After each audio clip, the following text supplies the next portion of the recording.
سعودی ولیعہد شہزادہ محمد بن سلمان نے مملکت کو عالمی لاجسٹک مرکز میں تبدیل کرنے کی وسیع تر حکمت عملی کے تحت دوسری قومی ایئر لائن شروع کرنے کے منصوبے کا اعلان کیا ہے۔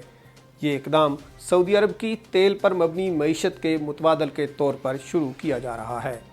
سرکاری میڈیا کے مطابق ایک اور قومی ایئر لائن کے آغاز سے فضائی نقل و حمل کی ٹریفک کے معاملے میں سعودی عرب عالمی سطح پر 5ویں درجے پر آ جائے گا۔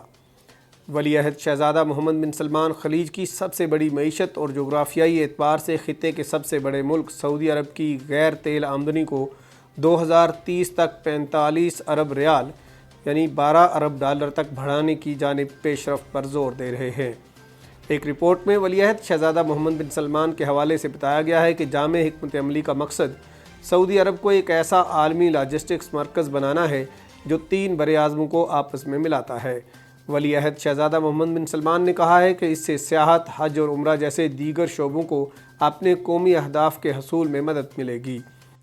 ایس پی اے کی رپورٹ میں کہا گیا ہے کہ اس نئی ایئر لائن کے قیام سے سعودی عرب سے مربوط بین الاقوامی منزلوں کی تعداد 250 سے زیادہ اور ایئر کارگو کی گنجائش دگنی ہو کر 4.5 ملین ٹن سے زیادہ ہو جائے گی۔ مملکت کی موجودہ فضائی کمپنی سعودی عربین ایئر لائن السعودیہ حجم کے لحاظ سے خطے میں چھوٹے ایئر لائن نیٹ ورک کی حامل ہے۔ السعودیہ نے کئی برس نقصانات برداشت کیے ہیں اور اب وہ دیگر عالمی ایئر لائنز کی طرح کورونا وبا کے اثرات کا شکار ہے۔ مقامی ذرائع ابلاغ نے رواں سال کے اوائل میں اطلاع دی تھی کہ پبلک انویسٹمنٹ فنڈ نے نئی ایئر لائن کا آغاز کرنے کے لیے ریاض میں ایک نیا ہوائی اڈہ تعمیر کرنے کا منصوبہ بنایا ہے، تاہم اس حوالے سے کوئی تفصیلات نہیں بتائی گئیں۔